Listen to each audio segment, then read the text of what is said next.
Salut tout le monde et bienvenue à La Chapelle en ligne. Je m'appelle Jean-René et je suis un des pasteurs à La Chapelle. Pour beaucoup de monde, c'est la fin des vacances d'été.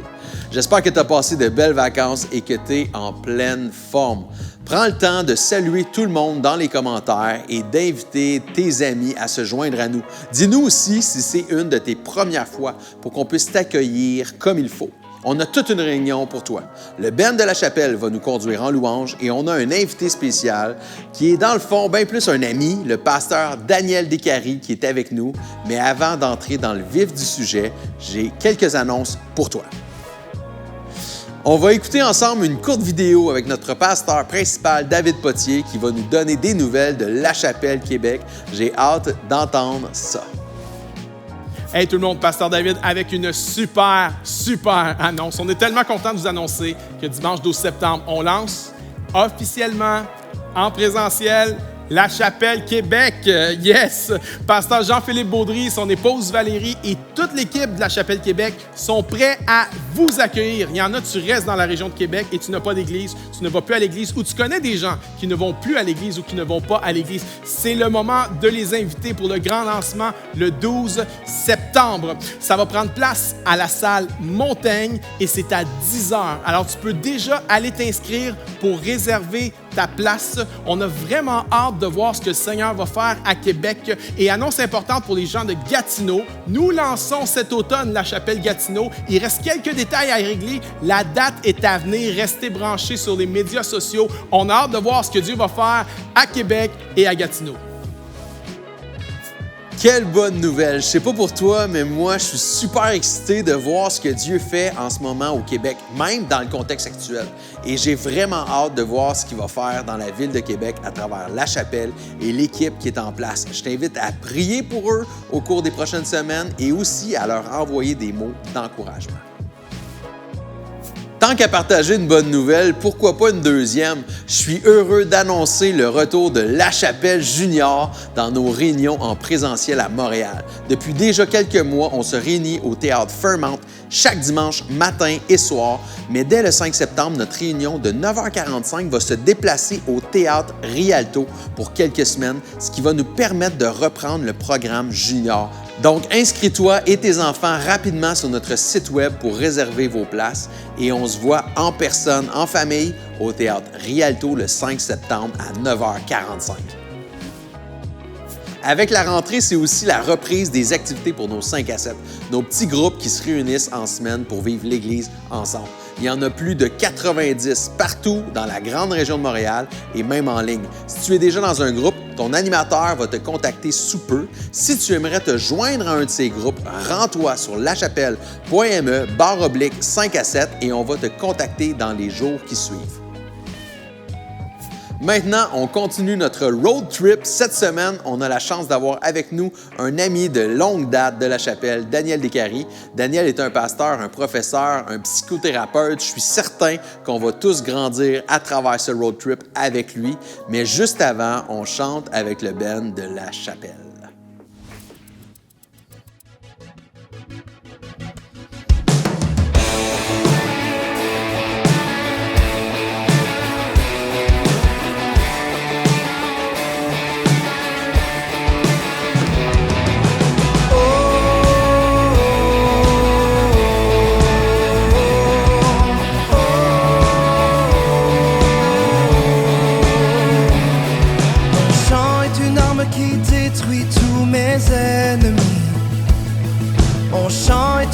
Qui chasse mes peurs, mes soucis, qu'il s'élève,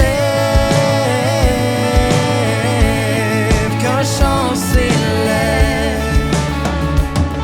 Nous te louons dans les ténèbres et tout s'éclaircit. Nous te donnons la gloire et proclamons ta victoire, qu'il s'élève, qu'un chant s'élève.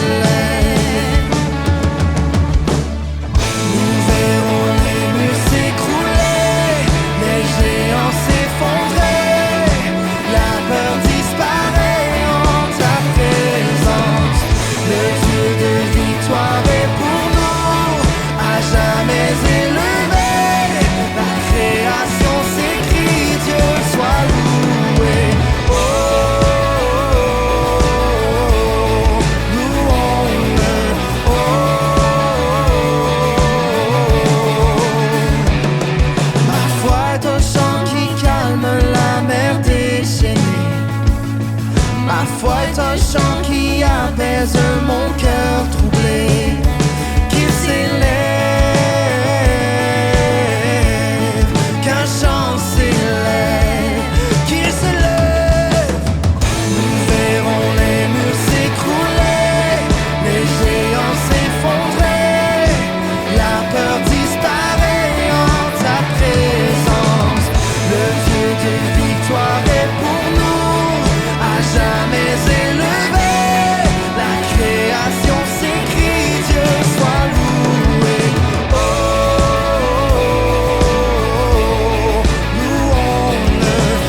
liberté m'a franchi, tout l'univers se réjouit. Louons-le, louons-le. En toi j'ai trouvé la vie, ta liberté m'a franchi, tout l'univers se réjouit. Louons-le, louons-le. En toi j'ai trouvé la vie, ta liberté m'a franchi, tout l'univers se réjouit. Louons-le, louons-le. En toi j'ai trouvé la vie, ta liberté m'a franchi, tout l'univers se réjouit. Louons-le, louons.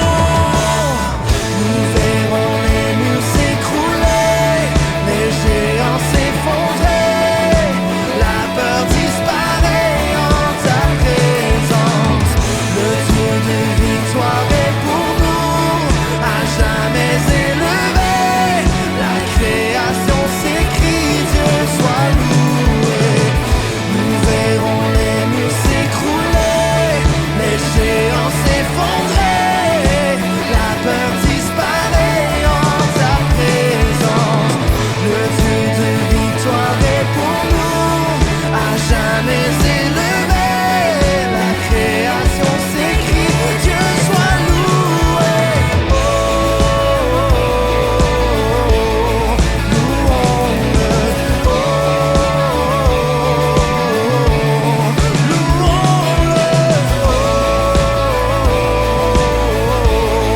louons-le.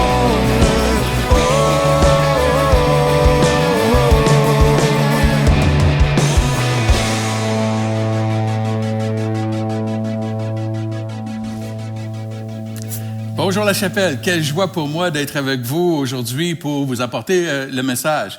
Et le message se veut de répondre à une question. Que dois-je faire? Que dois-je faire? Vous savez, en tant qu'être humain, on n'aime pas être impuissant. On n'aime pas ne pas se sentir en contrôle.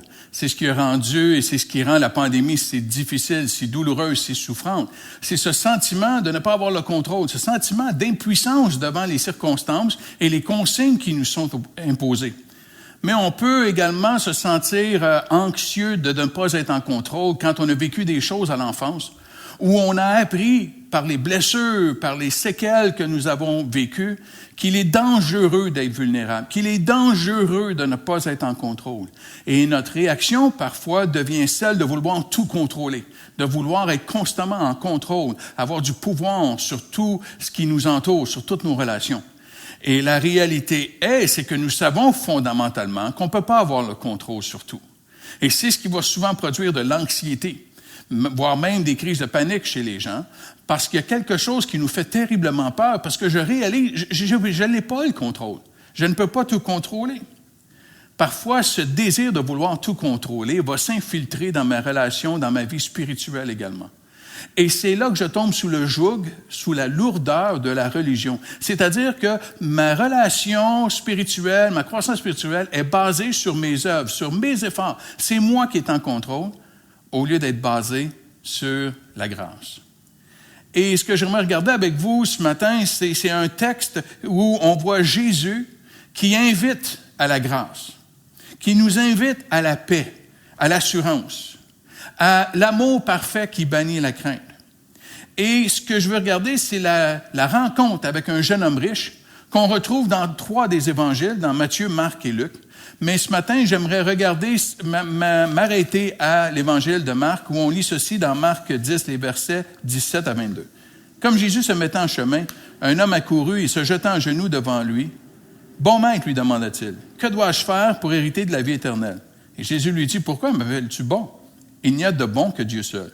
Tu connais les commandements. Tu ne commettras point d'adultère, tu ne tueras point, tu ne déroberas point, tu ne diras point de faux témoignages, tu ne feras tort à personne, honore ton père et ta mère. » Et il lui répondit, « Maître, j'ai observé toutes ces choses dès ma jeunesse. » Et Jésus, l'ayant regardé, l'aima et lui dit, « Il te manque une chose. Va, vends tout ce que tu as, donne-le aux pauvres et tu auras un trésor dans le ciel.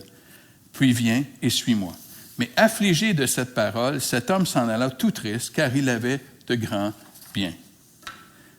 Le jeune homme s'approche de Jésus et il pose une question. Que dois-je faire? Que dois-je faire pour hériter de la vie éternelle? Ils sont en route, ils sont sur un road trip. Ils sont en route vers Jérusalem pour célébrer la Pâque. Mais Jésus est conscient aussi qu'ils sont sur la route pour se rendre à Jérusalem pour la croix. C'est la croix qui l'attend dans quelques jours à peine. La croix l'attend à Jérusalem. Et ce jeune homme demande à Jésus, « Que dois-je faire pour hériter de la vie éternelle? » Et il débute en disant, « Bon maître. » Et là, la réponse de Jésus peut nous choquer, peut nous surprendre. Hein? Jésus va dire, « Pourquoi m'appelles-tu bon? » Hein? Pourquoi m'appelles-tu bon? Et ce que Jésus est en train de répondre ici, ce qu'il est en train de dire, c'est que Dieu seul est bon. Il y a juste Dieu qui est parfait. C'est dans ce sens-là qu'il lui répond. Et Jésus va affirmer ce que Paul va écrire des années plus tard dans Romains 3, « Car tous ont péché et sont privés de la gloire de Dieu. » Ce que Jésus est en train de dire, c'est qu'en tant qu'être humain, nous sommes tous déchus, nous sommes tous imparfaits. Nous sommes tous impuissants.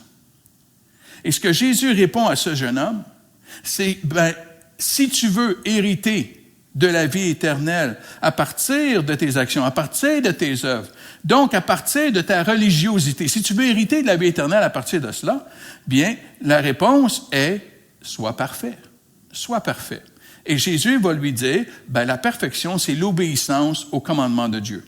Alors, il dit, tu connais les commandements, tu ne commettras point d'adultère, tu ne tueras point, tu ne déroberas point, tu ne diras point de faux témoignages, tu ne feras tort à personne, honore ton père et ta mère. Je ne sais pas si tu as remarqué la miséricorde et la compassion de Jésus ici. Parce que lorsque Jésus lui dit, voici les commandements, Jésus néglige les 4 premiers commandements des 10 commandements. Il fait référence seulement aux 6 derniers commandements. Les 6 derniers commandements des 10 commandements ont rapport avec notre relation à l'horizontale, c'est-à-dire entre nous, entre humains. Les 4 premiers ont référence à notre relation au vertical, entre nous et Dieu. Et Jésus les passe sous silence. Passe sous silence le premier commandement qui dit « Tu n'auras point d'autre Dieu ». C'est la bonté, la miséricorde de Jésus qui est en train de dire « On va s'en limiter aux relations humaines. Voici les commandements que tu dois pour accomplir à la perfection pour mériter la vie éternelle. » Et la réponse du jeune homme est quand même troublante, à la limite, voire même arrogante. Parce qu'au verset 20, il va dire, il lui répondit, « Maître, j'ai observé toutes ces choses dès ma jeunesse. » Souviens-toi, c'est un jeune homme. Mais il dit, depuis ma jeunesse, j'ai obéi. En d'autres mots, Jésus, mais je suis parfait. Je suis parfait.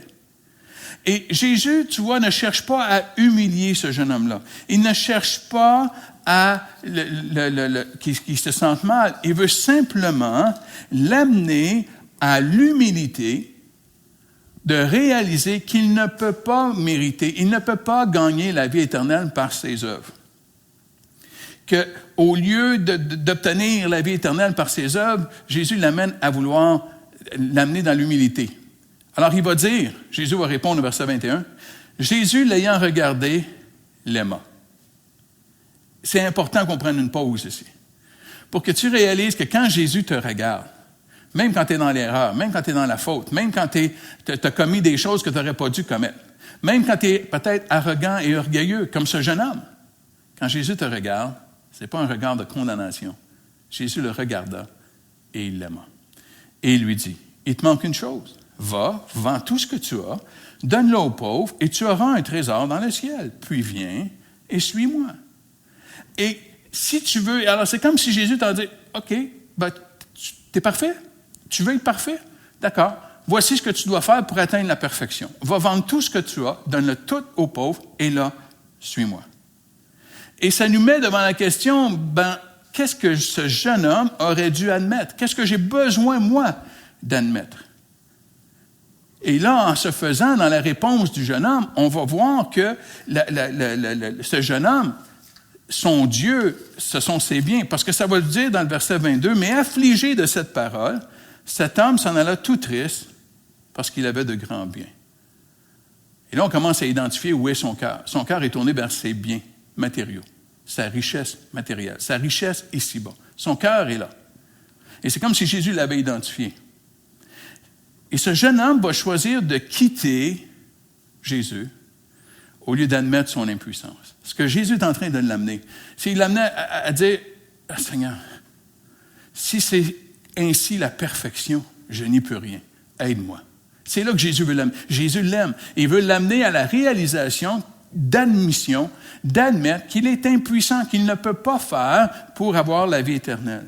Mais au lieu d'admettre que cela est impossible pour un humain d'être parfait, de mériter la vie éternelle par ses efforts, ce jeune homme-là quitte Jésus. Et ça nous quitte affligé et triste. Tu sens la lourdeur? Affligé, triste. Et c'est là le résultat de la religion.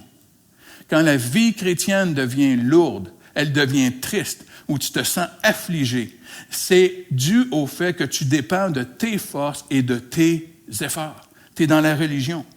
De vivre dans le faire au lieu de vivre dans la grâce, de vivre sous la grâce. Et ce jeune homme, tristement, passe aux côtés de l'invitation de Jésus à le suivre. Il passe aux côtés. D'être avec Jésus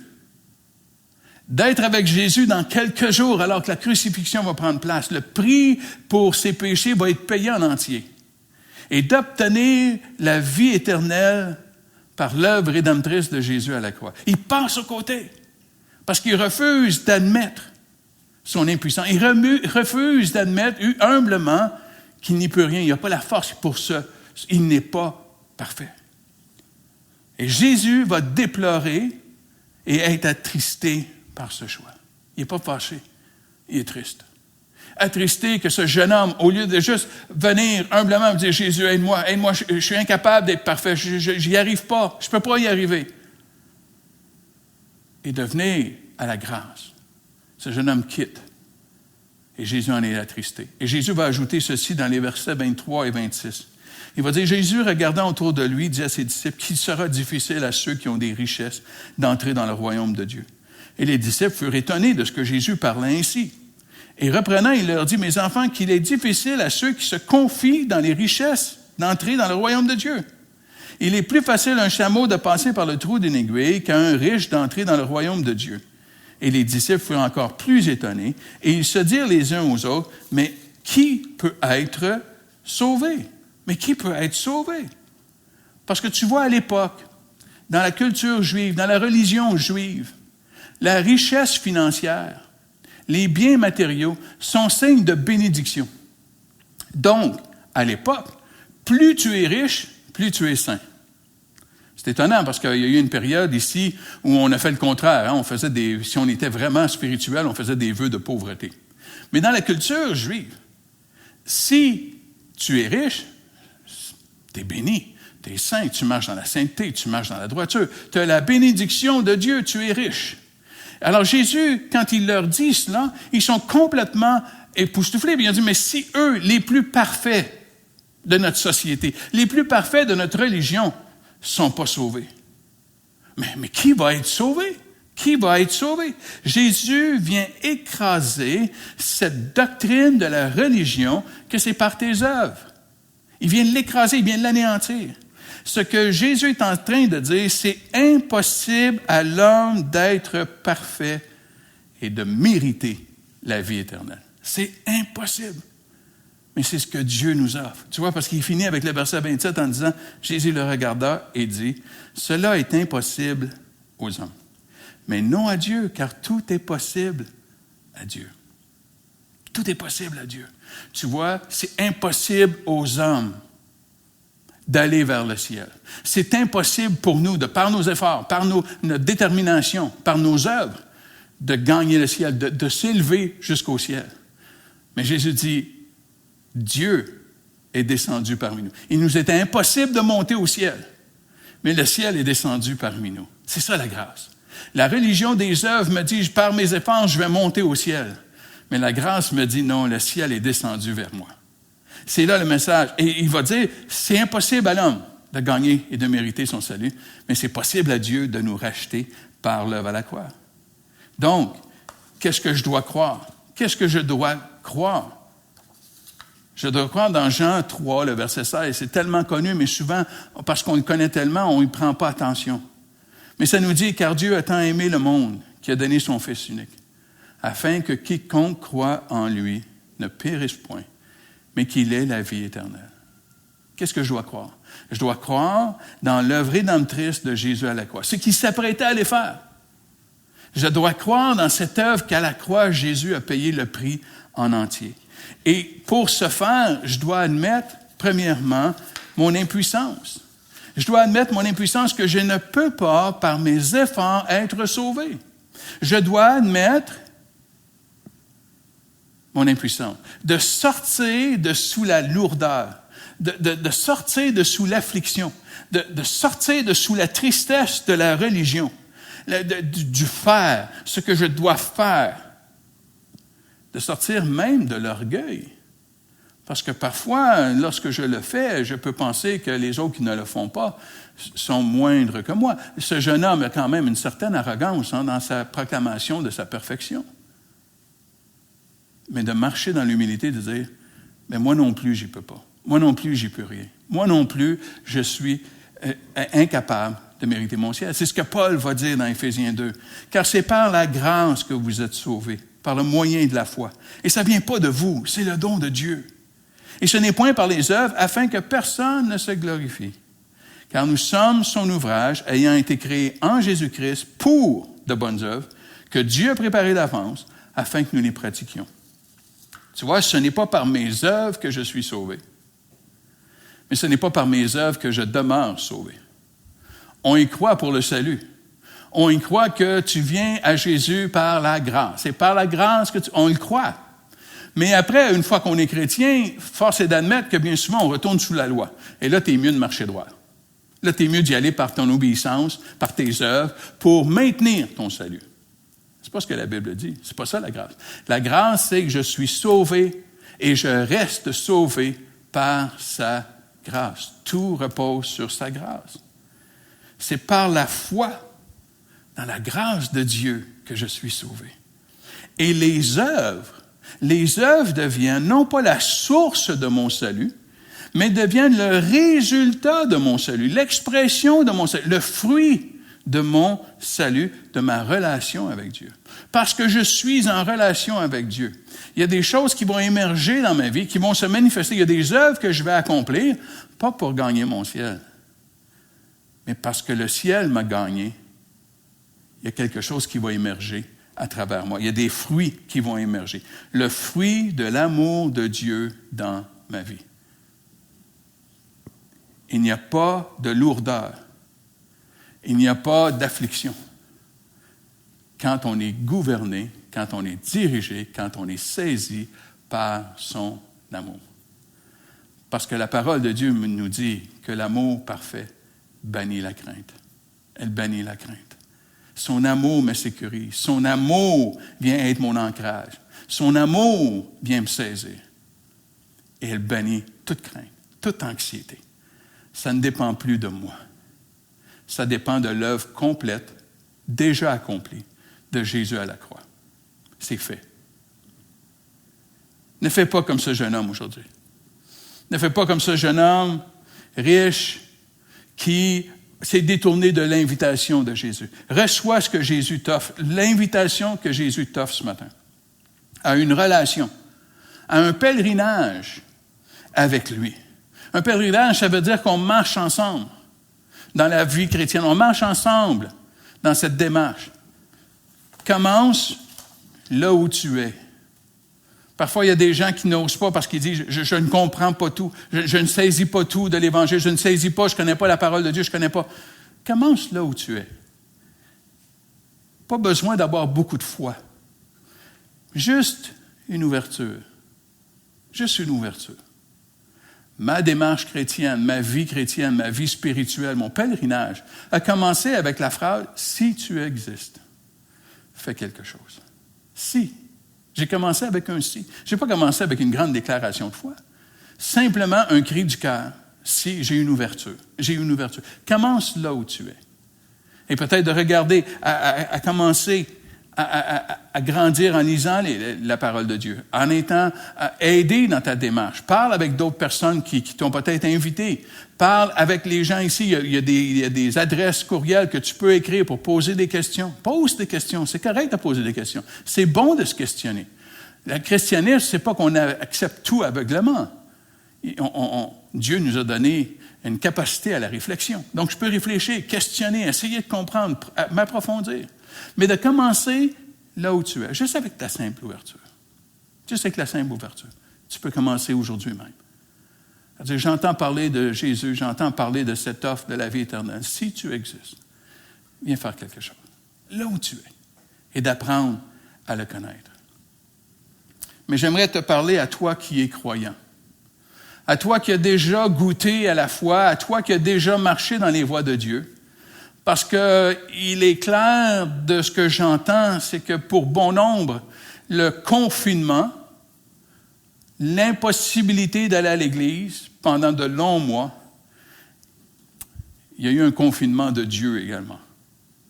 Bon nombre, par le confinement, se sont éloignés de Dieu.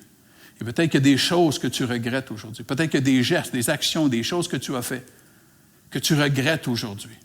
Sache que lorsque Jésus te regarde et il t'aime. Il ne t'a pas oublié.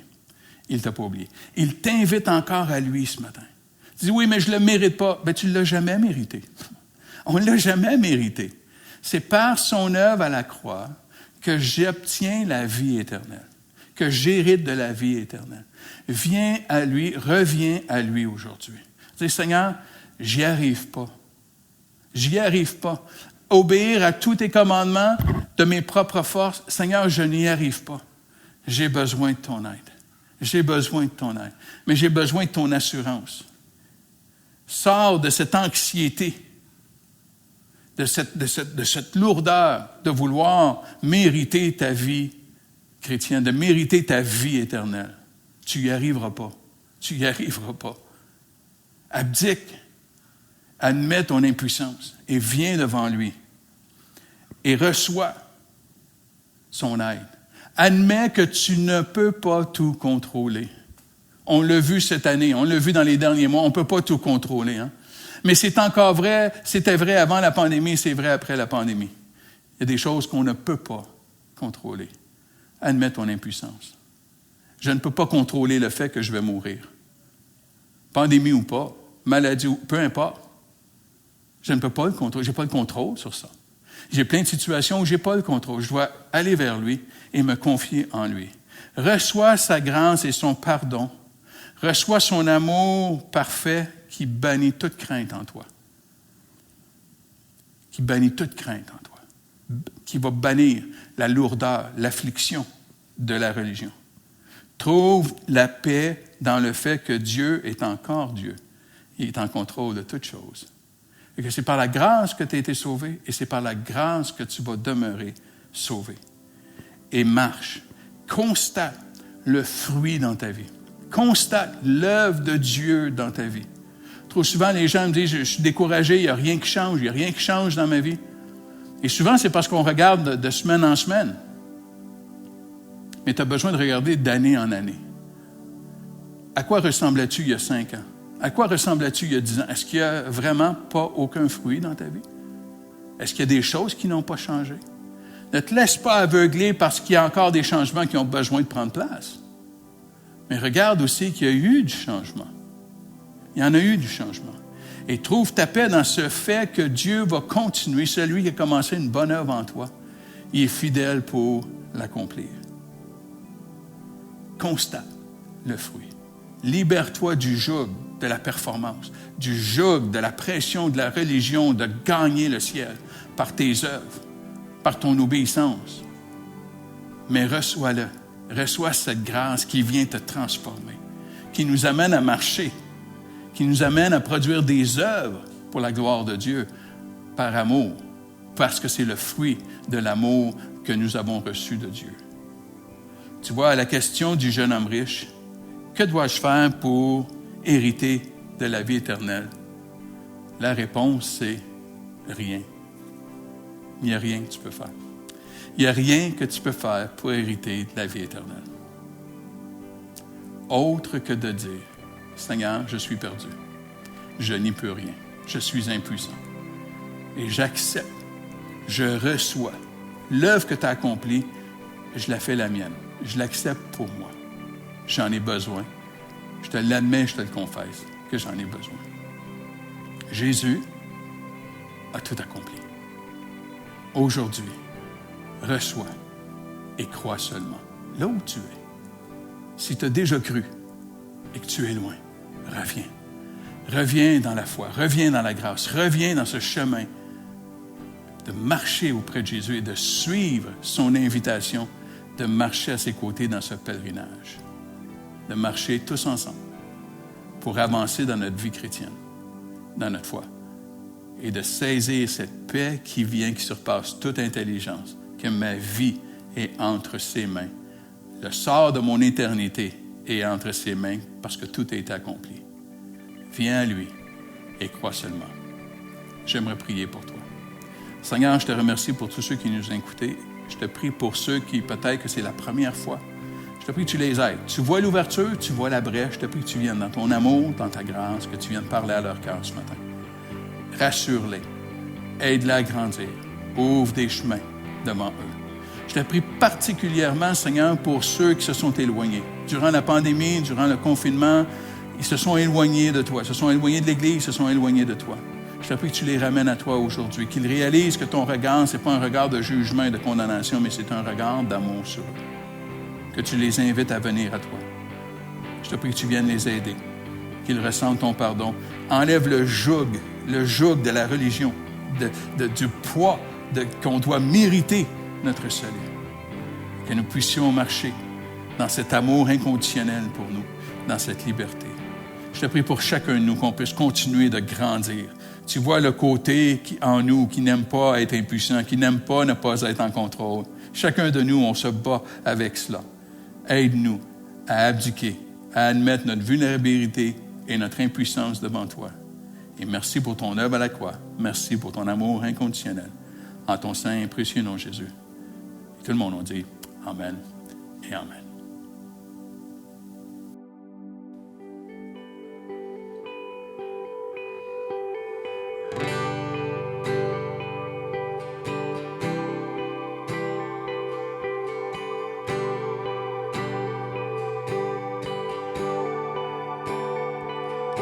L'amour du Père est infini, plus précieux que de l'or. Il a donné son Fils unique et fait de nous son trésor. Tristesse et douleur sans mesure, le Père détourne les yeux de Jésus dont les meurtrissures nous font entrer dans les cieux.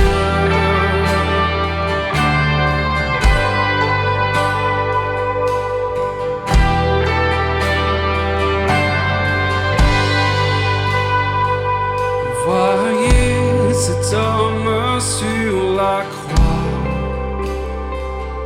portant mon péché, il meurt. Honte, j'entends ma propre voix s'unir au cri des mots cœur. Mon péché l'a cloué. Jésus a payé le prix, son dernier souffle est ton de vie. Désormais tout est accompli.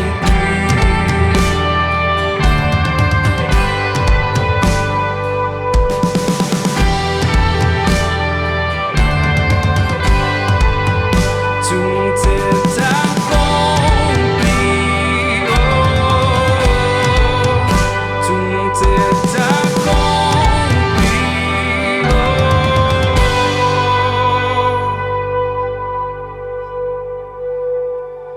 Je ne me vanterai de rien, ni force, ni sagesse ou don. Je me vanterai de Jésus, sa mort, sa résurrection.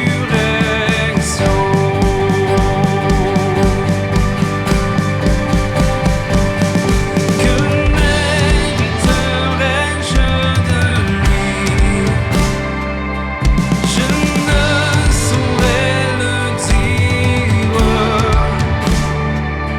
Sur cette vérité je vis. Par son sang je suis libre. Que mériterais-je de lui?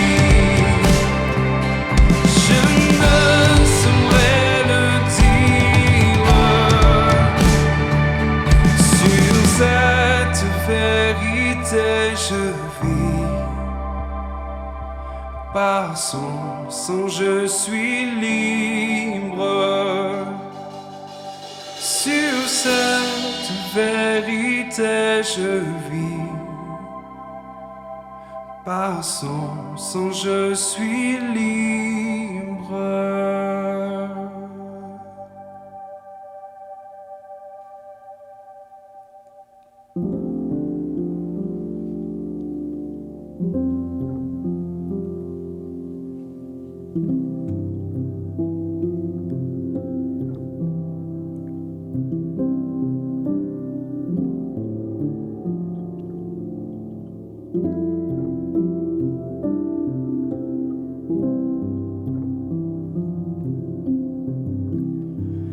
Captivé par ta présence,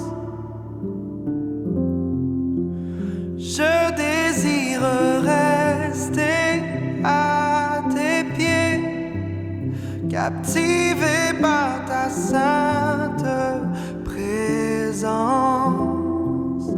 je veux m'abandonner.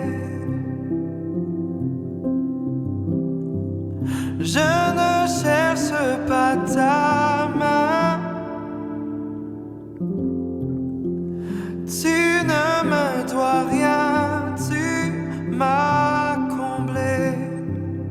Au-delà de ce que tu peux faire, je veux ton cœur.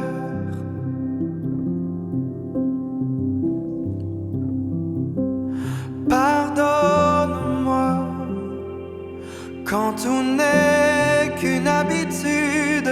Pardonne-moi quand j'oublie pour qui je chante. Je veux tout recommencer. J'ouvre à nouveau mon cœur à toi.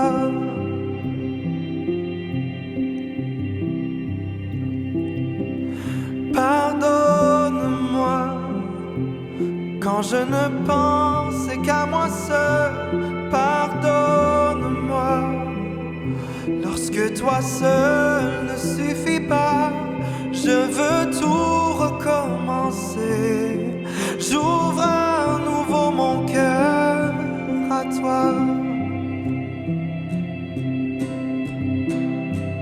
Captivé par ta présence, je désire rester à tes pieds. Captivé par ta sainte présence, je veux m'abandonner.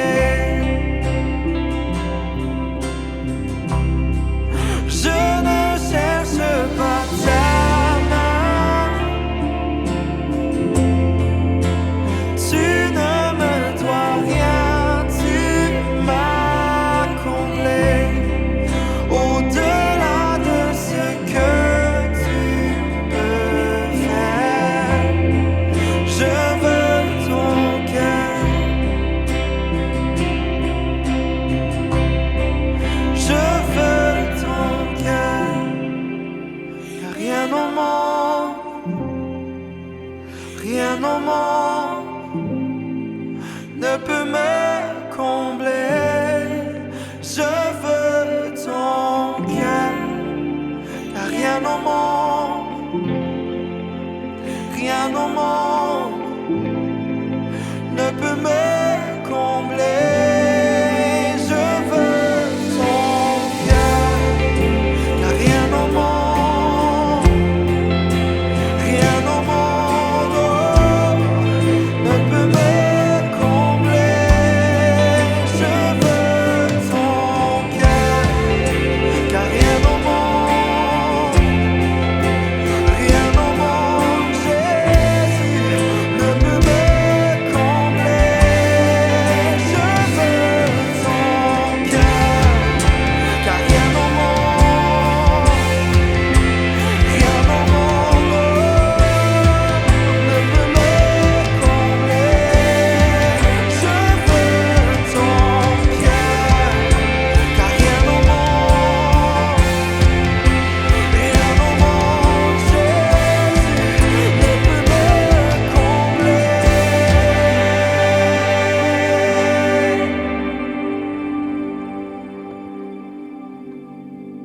Captivé par ta présence, je désire rester à tes pieds. Captivé par ta sainte présence, je veux m'abandonner. Je ne cherche pas ta main, non. Tu ne me dois rien, tu m'as comblé. Au-delà de ce que tu peux faire, je veux ton cœur.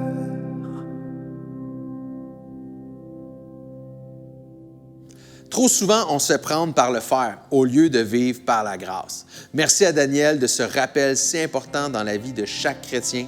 Pour vivre par la grâce, on a besoin d'une communauté autour de nous. À la chapelle, il y a plusieurs façons de la vivre.